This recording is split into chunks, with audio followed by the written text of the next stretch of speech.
may masamang balita po ngayon dito kay VP Sara Duterte at ito na nga ba ang kanyang katapusan?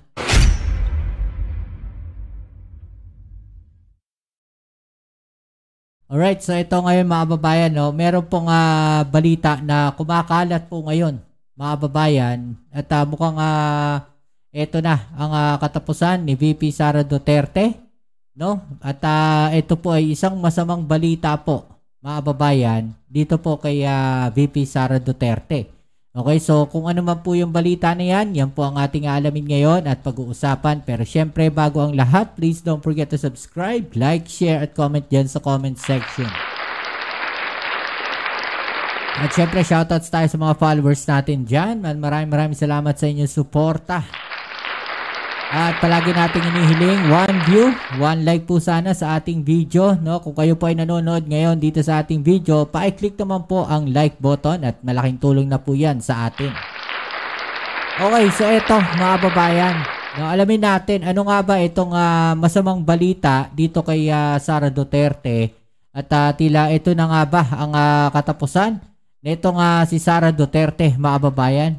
Okay, so ito po kasi ang sabi dito, meron pong panibagong impeachment complaint, no, na niluluto at itong araw po ay underway na laban dito kay Sara Duterte, mga babayan. Paano to ngayon tatakbo? No, ng pagkapangulo sa 2028, mga babayan, kung mai-impeach na siya. Ha? At kung maalala natin, naharangan po yung impeachment netong si Sara Duterte netong taon na to. At sa February pa po, pwedeng may mag-file ng impeachment sa kanya. At titignan natin, no, may magpo-proceed ba na panibagong impeachment, mga babayan? O yung dating impeachment, no, ay itutuloy na po. No, at may pag-asa ba na manalo itong si Sara Duterte diyan sa impeachment na yan o matatanggal na nga po ba siya? Ano sa palagay ninyo?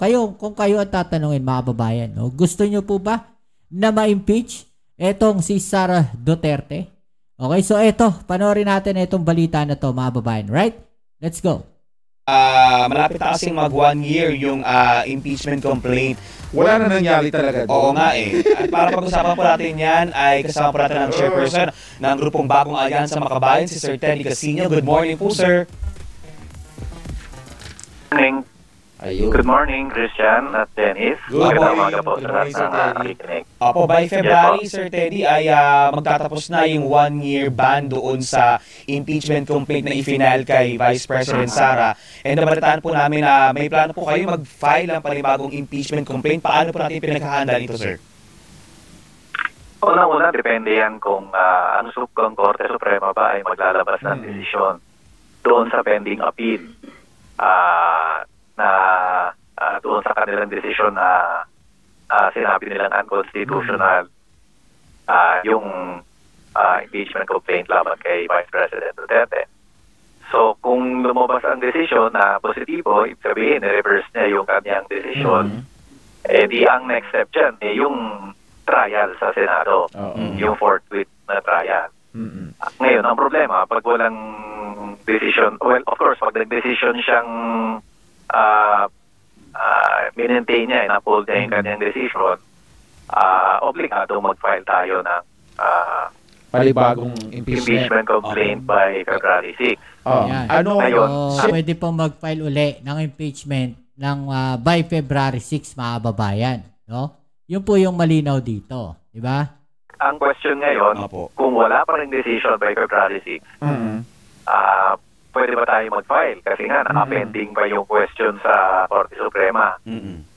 Yan po ang isang kailangan pag-desisyonan. At pinag-uusapan ngayon, yung ganyang senaryo. Kahit nakasabihin, isang taon na pero dahil nga may pending pa sa Supreme Court, baka tumatakbo pa rin yung oras noon. Yun na nga. So, parang ang isang school of thought yan, kahit wala pang desisyon ng Korte Suprema, mag-file na rin tayo, panigurado. Kasi, kumbaga, objectively, lumipas na yung taon. Pero ano po, same pa rin po ang ipa-file. Yun pa rin po mga grounds na inyong ihahain. Palagay ko, kasi bitin nga yung nangyari nung nakaraan eh. In fact, na-impeach siya sa mababang kapulungan, pero hindi nagtuloy sa trial. Ang tanong po dito, Teddy, tingin namin, ganun pa rin yung mainly ganun pa rin ang magiging. Same pa rin. Pero ang tanong nga dito, Sir Teddy, ay may suporta pa ba yan sa mga ibang kongresista? Makakakuha ba ng suporta? May impeach ba yan ng House? Palagay ko, alam mo yung impeachment last year, more than 200 ang pumirma dyan eh. More than the required 1/3. Ang requirement lang naman sa mababang kapulungan yung 1/3 eh. Pero tingin ko kayang abutin yan. Ang problema, may mga requirements, may mga dagdag na mga requirements na nilagay ang Korte Suprema na nagpapahirap sa proseso ng impeachment. Again, question uli yan. Nating sundin yan considering na under appeal pa yung kanyang desisyon. Pero yun yung isang komplikado dyan. Yung mga dagdag na requirement. In the event nga po, sakali po Sir Teddy na may ilabas na desisyon ang Supreme Court bago ang anniversary sa February 6, kumbaga oras na lang ang kalaban natin dyan kasi ang pinangangambahan po ng iba hindi po ba paano kung may mga biglang mag-file. May mga unahan yung mga ipilapain nila. Na wala lamang laman yung ipa-file nila para masabing merong mag-file kahit mahina.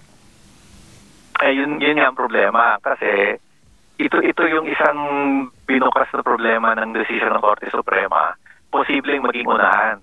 Kasi in essence, ang sabi ng Korte Suprema, ang effect niyan, yung desisyon ng plenaryo na hindi aksyonan yung naunang 3 complaint is already acting on the complaint at nagsimula na yung 1-year ban. Whereas before, yung 1-year ban, magsisimula lang kapag nirefer ng plenaryo yung impeachment complaint sa Committee on Justice.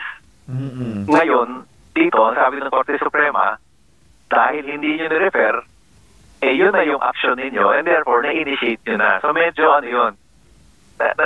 nagbubukas ng interpretasyon na unahan lang yan. Kaya nga.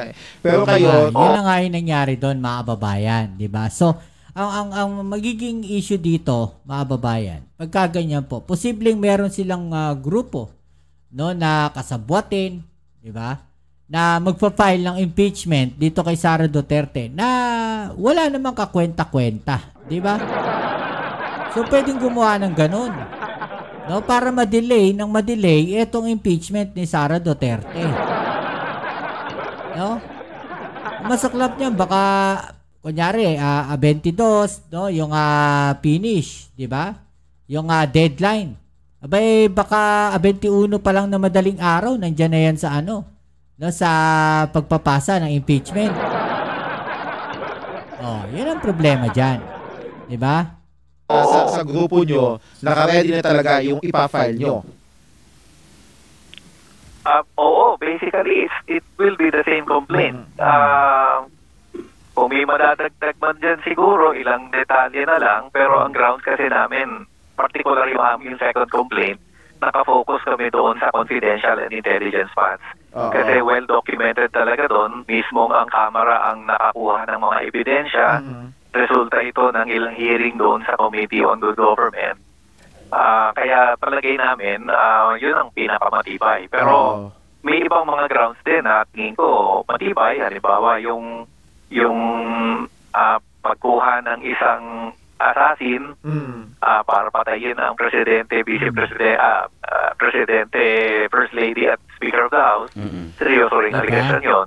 Pati yung bribery doon sa mga Department of Education officials. Ay ngayon po ay malakas pa rin si Vice President Sara, yung kinatatakutan ng mga congressman katulad nung nakaraan. Ano sa tingin nyo na anong magpapakumbinsi dito sa mga kongresista na sila'y pumirma pa rin na suportahan yung impeachment complaint nyo? Bago na ang hangin ng House ngayon kasi nag-election Tapos nung nakaraang impeachment complaint, naging issue pa yung nagkaroon daw ng bayaran, ng suhulan, kaya pumirma lang. Unang-una, ang issue naman ng impeachment, hindi usapin yan kung malakas ka o hindi. Tandaan natin, si Pangulong Joseph Estrada noon, napaka-popular din. Pero nagtuloy-tuloy yung impeachment. So, ang usapin kasi dito, in the first place, may ginawa bang mali at meron bang ebidensya. So, dahil dyan, magka-file tayo ng impeachment. Ngayon, problema na ng mga senador at congressman yan kung sila ay magbubulag-bulagan. But obligasyon po ng mamamayan mismo na ireklamo kung meron mga ginawang mali. Of course, yung nangyayari ngayong paglaban ng taong bayan sa korupsyon, makakadagdag yan ng pressure. Kasi, syempre, corruption din yung issue kay Vice President Duterte. At yung panawagan ng taong bayan, lahat ng sagot dapat managot, kasama ang Vice Presidente dyan. Para naman po sa Senado, Sir Teddy, confident ba kayo na kung sakali pong maipush ulit itong panibagong impeachment complaint ay mas magkakaroon na ng development sa Senado? Kasi di ba last Congress doon tayo nagkaroon ng problema eh. Mabilis na ipasa sa House, mabilis na ipasa yung impeachment doon, pero sa Senado doon naman tumagal. Ang nasa... paano hindi tatagal? Nakaupo, nasa Duterte block. Diba? Kaya tumagal eh. Kaya nga ganyan yung nangyari dyan sa impeachment na yan eh. Diba? May mga fourth tweet pa kasi sa ito eh. Pero kung inupuan agad, yung impeachment na yan, dahil I think siguro sa sarili nila, alam nila na madadali si Sara Duterte. Diba? Alam nila, no? Na mai-impeach si Sara. Diba? Kaya nga hinarang nila ng pilit yan eh. Nanapan nila ng kung ano-anong technicalities yan eh. No? Yan yung mga lumalabas ngayon na problema. Constitution kasi natin ginulo lang nila ngayon mga kababayan kung ano yung batas na meron tayo. Kung ano yung mga nasa konstitusyon.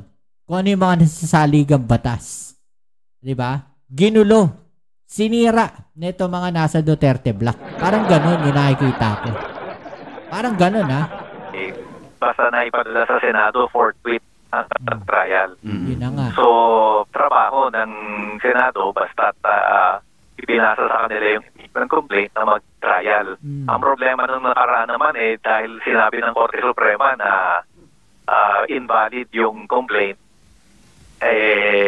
hindi nagtuloy sa Senado. Nakakuha ng more than majority vote sa Senate.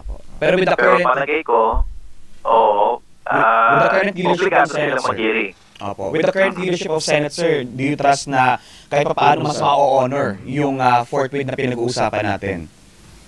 Yes. Kasi nakita na nila kung ano yung naging reaction ng publiko dito. At saka kung walang Supreme Court na magsasabing invalid yung complaint, obligado talaga sila. Ngayon, ibang usapin pa kung i-convict nila. Okay. Sir Teddy, maraming salamat po. Okay, so yan mga kababayan, no? Kayo, ano po ba sa palagay ninyo, no? Dapat ba na ma-impeach na itong si Sara Duterte? Okay, comment nyo po dyan sa ibaba yung inyong mga opinion at atin yung pag-usapan, alright? So yan, muli kita tayo sa ating next video upload. Ito po muli ang inyong Kuya Mobs, it's Bobs TV. Peace and health.